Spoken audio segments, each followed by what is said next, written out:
Excel का कमाल. Basically, you put in numbers. 5 साल 6 साल के numbers डालो, cash flow निकालो. Cash flow is like any standard cash flow that you learn in accounting, as per accounting standard 3, where you EBITDA or PBT of the company, you add back non-cash items, you reduce operating assets.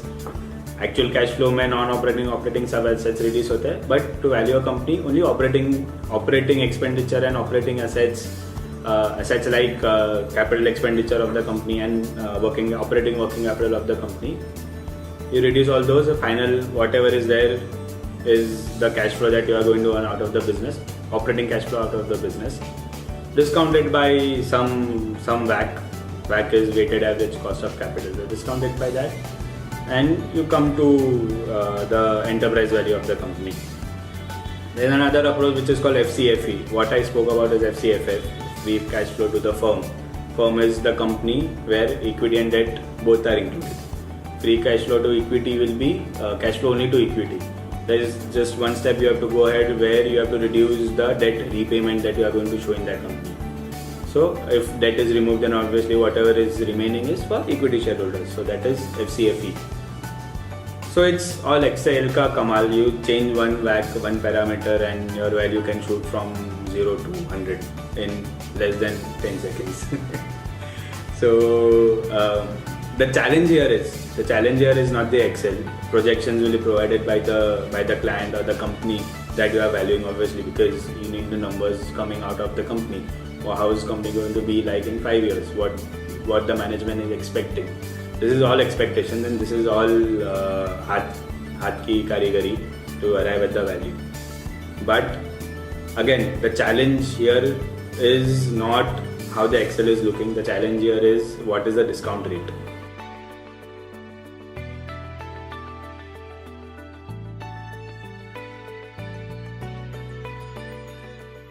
You have to really analyze from where the company is coming. Let's say again, if people going to US from India in a year is 10 million, and then let's say a company is targeting only 500 people, then obviously it's achievable. Then the projections are not aggressive. Projections are in fact pessimistic projections where you are targeting only 500 people when your universe is 1 billion or 10 million, right? So you have to really understand where the company is in relation with the market, and based on that you have, obviously it comes with the practice, but you have some kind of understanding, some kind of feeling, okay, the projections are aggressive, not aggressive, realistic. Based on that, again, you will see what the comparable company's beta is, and then see what kind of risk you want to apply to that company. So there are multiple factors that goes into DCF.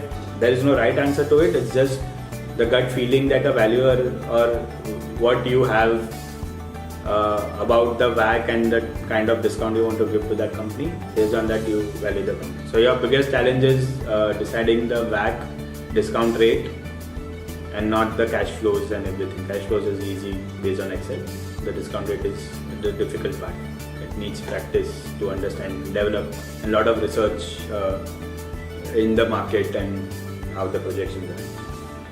There is another regulatory risk. Again, we spoke about that, saying RBI coming up with the other various regulations. So that is regulatory risk, which affects even DCF and the projections. Management, again, how the management is going to be, whether management is serious about taking the company to the next level, achieving the projection. You have to understand the management and their insights. Another major risk or major factor to be considered is competition. Something which is right there in front of us is how Reliance Jio broke each and every telecom operator in the country, along with his own brother's company. Right, so since a year, the revenues of the telecom company has almost halved. The profits have almost gone down by 75%. So imagine the kind of impact the competition has on your company. So you also have to understand what kind of competition is there in the market, to understand what kind of challenges the company will face while growing. If it's a saturated market, there is not much space to grow. If it's a new market, then obviously you are the only one player in the market, you have tremendous potential to grow.